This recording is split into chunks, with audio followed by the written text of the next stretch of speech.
Well, good morning, everybody. And let me say a couple of notes of appreciation. First of all, to the Prime Minister of Pakistan and to Field Marshal Munir, who were both incredible hosts.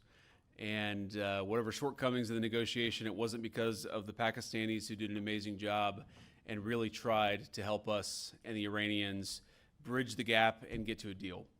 We have been at it now for 21 hours, and we've had a number of substantive discussions with the Iranians. That's the good news. The bad news is that we have not reached an agreement, and I think that's bad news for Iran much more than it's bad news for the United States of America. So we go back to the United States having not come to an agreement. We've made very clear what our red lines are, what things we're willing to accommodate them on, and what things we're not willing to accommodate them on. And we've made that as clear as we possibly could, and they have chosen not to accept our terms. Questions? Sir, Nick Robertson from CNN. Precisely what have they rejected here? Can you help us understand it a little bit? Well, I won't go into all the details because I don't want to negotiate in public after we negotiated for 21 hours in private. But the simple fact is that we need to see an affirmative commitment that they will not seek a nuclear weapon, and they will not seek the tools that would enable them to quickly achieve a nuclear weapon. That is the core goal of the President of the United States, and that's what we've tried to achieve through these negotiations. Again, their nuclear program, such as it is, the enrichment facilities that they had before, they've been destroyed. But the simple question is, do we see a fundamental commitment of will for the Iranians not to develop a nuclear weapon, not just now, not just 2 years from now, but for the long term? We haven't seen that yet. We hope that we will. Jen. Was there a framework on anything? And also, did the Iranian frozen assets come up? And did you reach any conclusions on those frozen assets? We talked about all those issues, Jen, and we talked about a number of issues beyond that. And so certainly those things came up. But again, we just could not get to a situation where the Iranians were willing to accept our terms. I think that we were quite flexible. We were quite accommodating. The president told us, you need to come here in good faith and make your best effort to get a deal. We did that. And unfortunately, we weren't able to make any headway. Preston. Mr. Vice President, how often did you communicate with President Trump throughout the negotiations? There were reports that there were multiple rounds, where there were breaks in between negotiations. How often did you communicate with the president throughout those rounds, and what was he saying as you were going through these negotiations that you said fell short? Yeah, obviously we were talking to the president consistently. I don't know how many times we talked to him, a half dozen times, a dozen times over the past 21 hours. We obviously also talked to Admiral Cooper, to Pete, to Marco, to the entire national security team. We talked to Scott Bessent a number of times. So look, we were constantly in communication with the team because we were negotiating in good faith. And we leave here with a very simple proposal, a method of understanding that is our final and best offer. We'll see if the Iranians accept it. Thank you. Mr. Vice President, where does this leave the Strait of Hormuz? Are we going back to war, sir?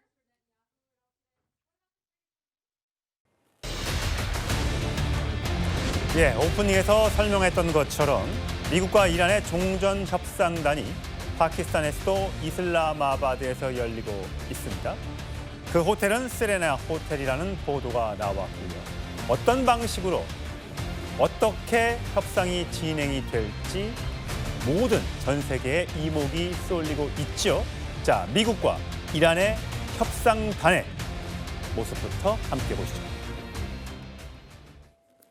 The United States said, if the Iranians are willing to negotiate in good faith, we're certainly willing to extend the open hand. If they're going to try to play us, then they're going to find that the negotiating team is not that receptive. حتما غرامت تک تک صدمات وارد شده و خونبهای شهیدان و دیه جانبازان این جنگ را طلب خواهیم کرد و حتما 예, 2월 말에 이란과 미국의 전쟁이 시작됐으니까 6주 만입니다. 종전 협상이 이제 시작됩니다. 미국 대표단에는 J.D. 벤스 부통령을 포함해서 300명이 넘는 협상단이 지금 파키스탄에 도착을 했고요. 이란 측은 모하마드 바게르 갈리바프 의회 의장 등을 포함한 70여 명이 종전 협상에 나선다고 합니다. 자, 문성묵 센터장님. 네. 지금 이 양측의 협상이 열리는 장소가 조금 전 이제 외신을 통해서 공개가 됐는데 그 장소가 세레나 호텔이라고 합니다. 자, 예. 저기는 어떤 곳입니까? 예, 세레나 호텔은 5성급으로 알려져 있어요. 그리고 지리적 위치를 보면 외교단지 파키스탄 정부 청사와 아주 가까운 곳에 있고 예. 그렇기 때문에 지금 이 협상 자체가 파키스탄 중재로 지금 성사가 된 거 아닙니까? 예. 그러니까 파키스탄 입장에서는 어렵게 성사된 이 협상이 성공적으로 끝나야 파키스탄 이름도 올라가는 것이고 예. 또 파국을 막을 수가 있는 거거든요. 그런 차원에서 가장 그 유리한 장소가 어딘가 보안, 그다음에 신변의 안전, 그리고 편의성 여러 가지를 아마 고려했을 겁니다. 그래서 총리 공관이냐 외교단지냐 아니면 세레나 호텔이냐 이런 걸 놓고 하다가 이제 마지막으로 세레나 호텔로 결정이 됐는데 저는요 협상이 하루 만에 끝나기는 어려울 겁니다. 2일, 3일 또 실제 휴전 자체가 보름인데 물리적으로 보면 이게 지난 8일 우리 시간으로 8일이었고 그때부터 2주면은 사실 22일이 끝이거든요. 예. 그러면 한 열흘 정도밖에 안 남았습니다. 그러니까 결국은 편의성을 보면 이 세레나 호텔에서 움직이지 않고 양쪽 대표단을 분리시켜 놓고 그 안에서 협상이 이루어져야 네. 안전하게 되거든요. 예. 여러 가지를 고려했을 때 아마도 이 세레나 호텔을 결정한 것이 아닐까라는 그런 추정을 해봅니다. 예. 지금 자막으로 직접 대면과 간접 회담이 모두 검토가 되고 있다고 합니다. 이영종 센터장님. 네. 자, 그러니까 미국과 그러니까 간접 협상이라는 것은 미국과 이란 대표단이 쫙 모여서 앉아가지고 얼굴을 보면서 대화하는 방식이 아닌 별도의 회의실에 미국 대표단 몰려 있고 이란 대표단 따로 있고 네. 거기를 이제 파키스탄 대표단이 왔다 갔다 하면서 여기서 이렇게 얘기하는데요. 저기서 이렇게 얘기하는데요. 이렇게 왔다 갔다 할 수 있다는 건데 그게 보통 협상에서 주로 있는 일입니까? 보통 아무리 그 서로 간에 보기 싫은 사이라 그래도 외교 협상을 할 때 그렇게 하는 경우는 별로 없죠. 예. 근데 아마 과거에 이란하고 미국이 워낙 지금 그 첨예하게 맞서고 있고 작년 6월에는 특히 또 이란의 핵시설을 폭격하고 이런 것들이 있었기 때문에 사실 이번 전쟁이 있기 직전에 열렸던 오만 중재의 이란과 미국 협상에서도 예.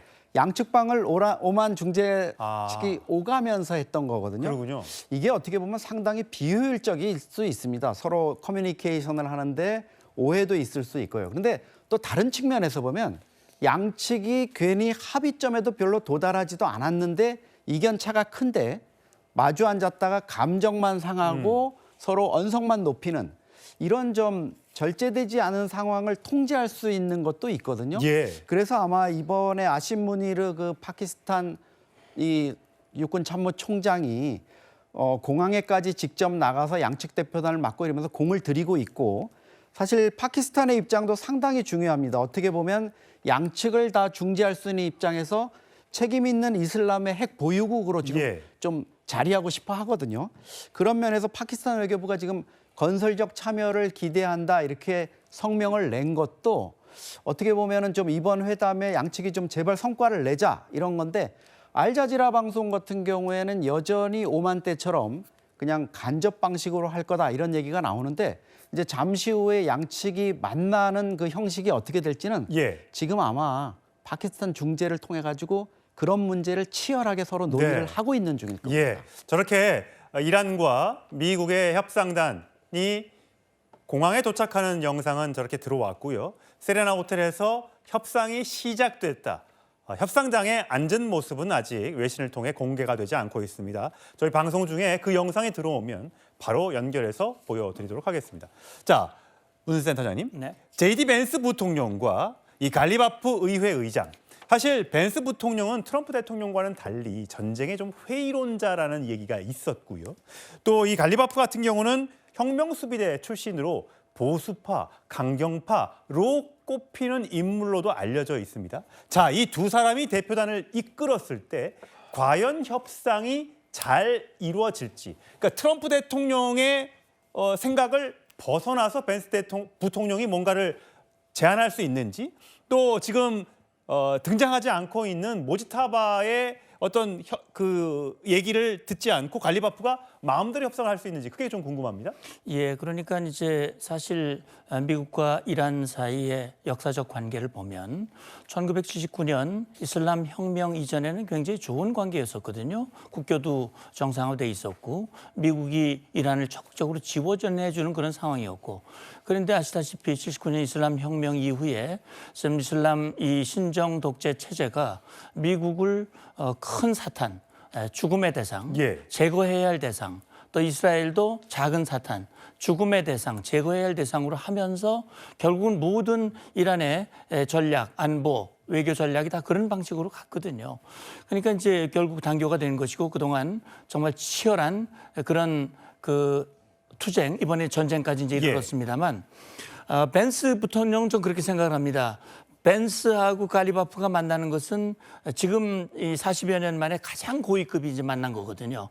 그만큼 이번 협상이 중요한 것이고 이번 협상을 통해서 뭔가 결과를 이끌어내야 되겠다고 하는 양측의 의지는 저는 굉장히 강하다고 생각합니다. 예. 그렇다면 이제 저는 오히려 벤스 부통령이 전쟁에 반대는 했지만 저는 오히려 상당히 강경한 입장을 가지고 협상에 임할 가능성이 저는 더 크지 않을까 하는 생각을 갖는데, 왜냐하면 사실 트럼프 대통령은 대통령 더 할 뿐이 아니거든요. 그러나 벤스 부통령은 차기 주자입니다. 그렇다면 이번 전쟁이 정말 잘한 전쟁이어야 되고 이 전쟁이 꼭 필요한 전쟁이었고 이 전쟁을 통해서 나쁜 이란을 착한 이란으로 바꿨고 핵 가진 이란을 핵 없는 이란으로, 호르무즈라든지 중동에서 테러를 일삼았던 이란이 평화, 정상국가 이란으로 가야, 그래야 이번 전쟁이 꼭 필요한 전쟁이었고 본인이 차기 주자로서 성공한 협상장이 될 수 있습니다. 그렇기 때문에 시작하기 전에 이란에게 진정성을 가지고 나와라. 우리를 속이려고 하면 우린 단호한 자세를 취하겠다라고 하는 건 그렇게 해서 나온 거거든요. 자, 갈리바프가 과연 물론 혁명 수비대 출신이고 국회의장을 맡고 있고 테헤란 시장도 했고 상당히 영향력 있는 인물인 건 맞지만 과연 갈리바프가 얼마나 재량권을 가지고 회담을 할지는 모르겠습니다. 그런데 지금 여기 협상장에 오기 전에 이란 측의 주장은 이겁니다. 이 전쟁은 우리가 이긴 거다. 그래서 미국으로부터 반드시 배상을 받아내겠다. 그리고 이란의 권리는 핵 권리입니다. 핵을 가질 권리, 호르무즈 해협을 통제할 권리. 그게 누가 주는지는 모르겠지만 그 권리 절대 양보 안 하겠다. 이렇게 얘기를 했거든요. 그럼 협상 안 되는 겁니다. 그걸 그대로 유지한다면. 그래서 저는 트럼프 대통령이 그런 얘기를 했거든요. 이란 사람들은 밖에서 하는 얘기하고 들어와서 하는 얘기가 다르다. 왜냐하면 밖에서 하는 얘기는 이란 국민을 향한 얘기고 들어와서 하는 얘기는 미국에게 제발 내가 정권을 유지할 수 있게 해달라. 이런 얘기가 될 수 있는 거거든요. 그런 점에서 봤을 때 좀 이제 협상이 개시가 되고 진행되는 국면을 봐야 할 것 같습니다. 일단 갈리바프 이란 국회의장, 이란 측 대표는 양측이 합의한 두 가지가 있는데 이게 이행되지 않고 있다. 레바논의 휴전, 이란의 동결자산 해제 요구가 아직 받아들여지지 않고 있다라고 하면서 자막에 있는 것처럼 미국에 대해서 호의는 있지만 신뢰하진 않는다라고 이야기를 하고 있습니다. 다음 장이요. 자, 트럼프 대통령은 자, 우리는 재정비를 하고 있다. 함선에 최고의 탄약, 지금까지 만들어진 최고의 무기를 싣고 있다. 만약에 합의가 안 되면 그것들을 효과적으로 사용하겠다라고 또 지금 엄포를 놓고 있습니다. 자, 이영용 대장님, 트럼프의 그래서 지금 아직도 미군 군대가 다 지금 중동에 집결해 있는 거죠? 그렇습니다. 지금 상황이 사실은 이 휴전을 해놓고 양측이 종전으로 가기 위한 어떤 조건을 얘기하는 거라고 보기에는 분위기가 사실 좀 안 좋은 거는 사실입니다. 일단은 그 이란 측에서 지금 레바논 휴전 얘기를 하는데 이거는 사실 부수적인 거일 수 있습니다. 뭐 이스라엘하고 레바논이 싸우는 부분과 관련해서 레바논의 헤즈볼라를 이란이 챙기고는 있지만 그것이 이 협상을 지금 판을 깨거나 좌우할 정도는 아니란 말입니다. 그리고 또 하나는 지금 제가 이해가 안 되는 거는 이란이 자꾸 이 자산 해제, 보상 문제를 자꾸 언급하고 있는 거죠.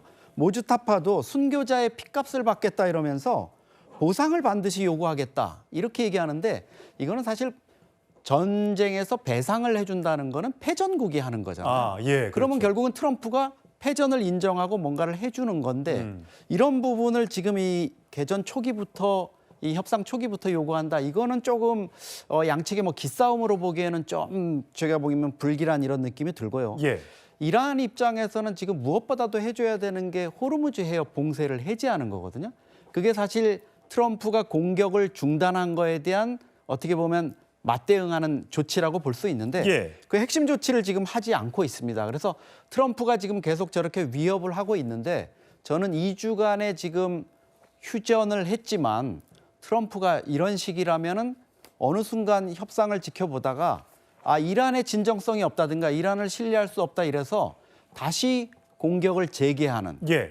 이런 상황이 오고 또 그러면 안 결국 이 되는데요. 2주가 되지 않을 수도 있지만 양측이 그냥 재충전을 해서 시간 벌기를 해서 다시 전쟁이 더 격화되는 이런 결과가 되지 않을까 좀 우려를 하고 있습니다. 예, 오늘도 외신에 보니까 모지타파 이란의 차기 지도자로 꼽히는 모지타파가 얼굴을 크게 다쳤고 심각한 부상을 입었다. 물론 목소리는 낼 수 있을 정도의 건강은 유지하고 있다라는 보도가 계속 나오고 있기 때문에 과연 이란과 이란의 협상단이 모지타파 이야기를 얼마나 듣고 나왔는지 거기부터 의문이 좀 생기고 있는 것 같습니다.